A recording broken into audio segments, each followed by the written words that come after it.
Ritrovare il posto di lavoro, una missione possibile se ci si mette in gioco nelle competenze e nella flessibilità intellettuale si intende.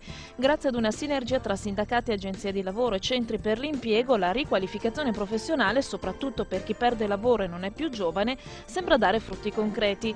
A dare l'esempio alcune esperienze appena conclusesi: 110 senza lavoro tra Belluno, Padova, Vicenza e Venezia, coinvolti nei progetti finanziati dalla Regione attraverso la Comunità Europea. Tra di loro gli ultra quarantenni maschi non laureati sono stati più rappresentati, hanno seguito 4 progetti in lingua inglese, informatica, strategie logistiche e cucina.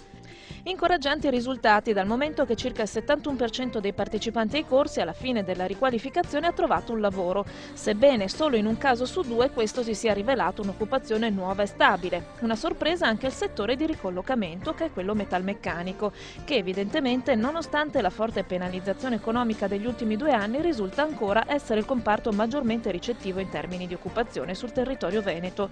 Insomma, almeno in alcuni casi il lavoro c'è e continua ad esserci, perché ha l'accortezza di seguire alcuni consigli. L'indicazione di massima è di acquisire il più possibile competenze che consentano di inserirsi nel mondo del lavoro a partire dall'esperienza scolastica.